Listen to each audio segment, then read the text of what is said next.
Alors, l'ambiance au sein de la rédaction, Ah bah, elle est affreuse. C'est terrible. on se tape dessus souvent. Enfin, on se parle pas. On s'envoie pas mal de trucs à la gueule, mais comme je suis le plus grand et le plus costaud, souvent ça me réussit, donc ça m'arrange pas mal. On n'aime pas du tout les mêmes choses. Donc non, on a le moins de contact possible. D'ailleurs, on était très contents pendant les périodes de confinement de rester en télétravail. Au moins, on se voyait pas. Hein, voilà.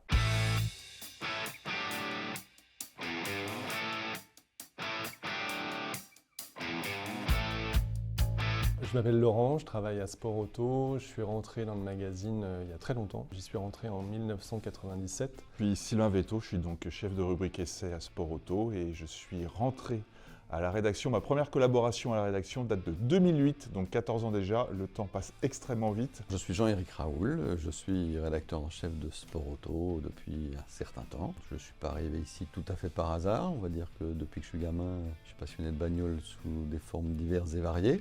Et donc, en toute logique, j'ai fini par atterrir dans cette belle maison de passion et de passionnés. Pour moi, les voitures de sport, c'était quelque chose de totalement inaccessible. J'ai commencé à Sport Auto en faisant un stage qui s'est très bien passé. J'ai découvert un monde que je connaissais pas, que j'ai immédiatement adoré, ça a été le déclic. Et après, pour résumer, je les ai embêtés jusqu'à ce qu'ils m'acceptent. Alors moi j'ai un parcours un petit peu particulier, j'ai une formation de juriste en fait, donc je suis venu à la voiture, je dirais pas de façon inespérée, mais quasiment. J'étais juriste en droit des affaires, j'aimais pas du tout ce que je faisais. Il y a un magazine qui s'appelle Option Auto, qui cherchait un nouveau profil pour intégrer sa rédaction. Je me suis dit bon, j'ai toujours adoré la voiture, si je ne postule pas je vais m'en vouloir, donc j'ai candidaté. Et puis après de fil en aiguille, voilà. J'ai été formé dans une véritable école de journaliste, j'ai passé quelques années à Option Auto, après j'ai été pigiste.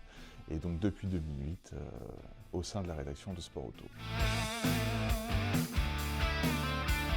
Pour moi, Sport Auto, c'est un magasin de jouets. Magasin de jouets où on n'a pas tous la possibilité d'acheter ce qui est dedans. En revanche, on peut tous y rentrer et on peut tous regarder ce qui est exposé dans les vitrines et sur les rayons. Je crois que c'est vraiment ça, Sport Auto. C'est un endroit où on a les yeux qui s'illuminent comme des gamins, qu'on est resté même à un âge assez avancé. Pour moi, l'ADN de Sport Auto, c'est vraiment cette bouffée d'air dans la presse automobile. À mon avis, c'est le seul titre à proposer ça. C'est plaisir-sensation en ce qui concerne les nouveautés et les voitures de route. C'est-à-dire qu'on ne s'intéresse pas du tout à l'aspect pratique des choses. Nous, ce qui importe, c'est qu'on ait des sensations quand on conduit la voiture. Alors, précision, je ne parle pas de sensations ultra sportives absolues, c'est-à-dire qu'on peut très bien parler de voitures qui font pas 500 chevaux et qui ne roulent pas à 300 km/h. On parle bel et bien d'émotions de conduite et ça peut se passer dans des voitures qui font 100 chevaux et qui pèsent moins d'une tonne.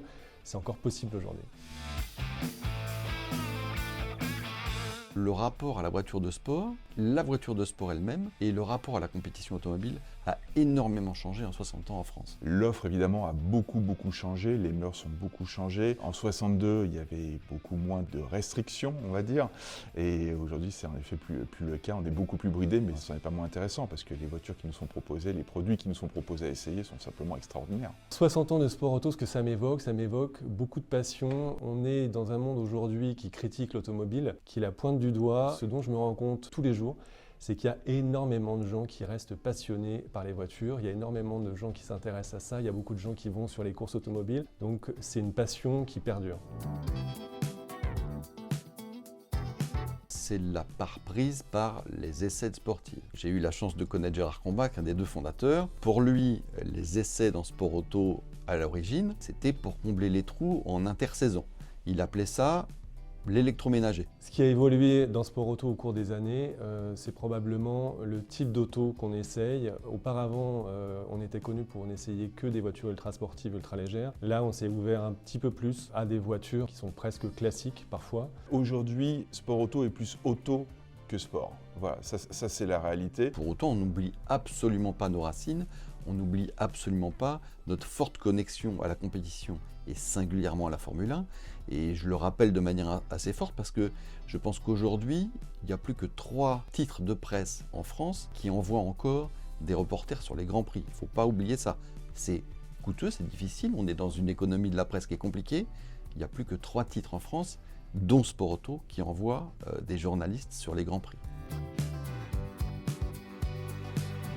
faut qu'il y ait un petit effet waouh quand même, hein, y compris à la rédaction. Donc comme on n'a pas tous les mêmes goûts, et je ne parlerai pas de Sylvain parce que je sais que j'ai des goûts systématiquement opposés à ceux de Sylvain, donc en gros, s'il y en a un ou deux que ça éclate, globalement, ça donne envie. Les choix des sujets, c'est pas un nombre de chevaux, c'est pas le prix en bas de la facture. Il faut que la voiture, elle nous fasse envie, elle nous fasse rêver, elle nous fasse kiffer. C'est vraiment ça, la ligne directrice à Sport Auto. Ensuite, c'est à nous de les mettre en scène. Ça peut se faire au travers d'un voyage, d'un grand format, d'un match, d'un comparatif. Donc là, c'est vraiment la patte de Sport Auto avec une prod photo de Sport Auto. Mais on ne se prive pas non plus de réessayer éventuellement d'organiser un comparatif, d'organiser un match avec une voiture qui existe déjà depuis quelques mois en concession, qui est déjà commercialisée depuis un bout de temps, où on se dit cette auto-là, c'est une voiture qui nous avait tapé dans l'œil, et c'est pas parce que ça fait déjà 1 an ou 1 an et demi qu'elle est commercialisée qu'elle n'a pas le droit de nouveau à ce qu'on mette la lumière sur elle. Elle est affreuse. C'est terrible. On se tape dessus souvent. Enfin, on se parle pas. On s'envoie pas mal de trucs à la gueule, mais comme je suis le plus grand et le plus costaud, souvent ça me réussit, donc ça m'arrange pas mal. On n'aime pas du tout les mêmes choses, donc non, on a le moins de contact possible. D'ailleurs, on était très contents pendant les périodes de confinement de rester en télétravail, au moins on se voyait pas. Voilà. Non, mais l'ambiance, comme tu peux l'imaginer, elle est très bonne. Je ne cache pas que, à titre perso, moi je regrette de ne pas pouvoir rentrer dans les Lamborghini parce que je suis trop grand. Donc pour le coup, à chaque fois, en effet, c'est Laurent qui s'y colle, donc c'est devenu un running gag. Mais au même titre que lui, il me dit que je lui prête jamais les Porsche, je lui prête jamais les Ferrari, voilà. Donc c'est de bonne guerre. Oh, alors évidemment, je veux dire qu'elle est excellente, n'est-ce pas? Mais c'est vrai, en fait, je pense que ce qui fédère les gens, c'est la passion. C'est quelque chose que j'ai vu naître il y a une vingtaine d'années. On se résumait à un magazine seulement. Et finalement, on avait très peu de contact avec nos lecteurs. Là, il se trouve qu'avec les réseaux sociaux, avec les événements qu'on organise, on a de plus en plus de contacts avec les gens qui s'intéressent à Sport Auto. Ce qui m'étonne, paradoxalement, c'est que ça ne soit pas arrivé plus tôt. Parce que clairement, oui, c'est une communauté. Les amateurs de voitures sportives et de voitures de sport, qui sont loin d'être tous des propriétaires de ces voitures, on les rencontre à l'occasion de différents événements. Notamment à l'occasion des Supertests qui nous font part de leurs critiques et on leur en sait gré parce que c'est important de savoir écouter ce qu'on a à nous reprocher pour pouvoir évoluer dans le bon sens. Je le disais, on n'écrit pas pour nous, on écrit pour les lecteurs. Donc ça, c'est vraiment chouette d'avoir ces retours-là. Ce métier, pour moi, il est exceptionnel parce qu'il permet de rencontrer des tas de gens auxquels on n'aurait jamais eu accès du fait de mon origine, de ma famille, voilà. Donc c'est à la fois la possibilité de parler avec Lewis Hamilton, ça m'est arrivé, ou de rencontrer un Premier ministre en exercice, ou de faire un tour avec un grand pilote où on se dit mais t'es complètement con, tu vas mourir au premier virage. Puis en fait non, donc on survit.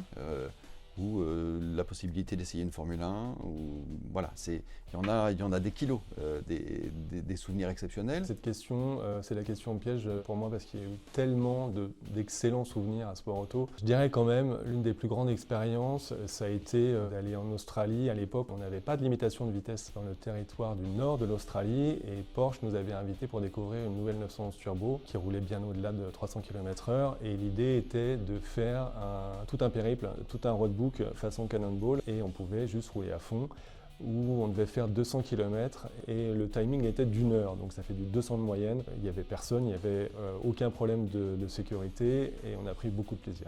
Moi, je me rappellerai toujours du premier essai de ma Caterham parce que je me demandais vraiment comment j'allais rentrer dedans. Et Jean-Éric, justement, trouvait ça extrêmement drôle de faire rentrer un type de 2 mètres et plus de 100 kg dans une Caterham. Et voilà, et donc évidemment, c'est un souvenir assez génial. Qu'on puisse encore parler du plaisir de l'automobile, que ce ne soit pas un gros mot, quelle que soit la forme que ça va prendre. On est dans l'incertitude la plus complète. On vient d'interdire officiellement les voitures thermiques à partir de 2035, sauf que visiblement, il y a quand même une petite ligne tout en bas sur les productions de moins de 2000 exemplaires. Donc ça nous laisse de l'espoir. Moi, cet espoir, il me va bien. Moi, mon espoir pour Sport Auto et pour tous les passionnés, c'est que ça ne soit pas une grossièreté de continuer à parler de plaisir automobile. Ce qui n'est pas gagné. Il va falloir défendre ça. Il n'empêche que je reste persuadé que la dernière voiture au monde sera une authentique voiture de sport, ce sera une Ferrari ou une Lamborghini ou quelque chose comme ça. Ce sera forcément quelque chose d'extrême, de passionné.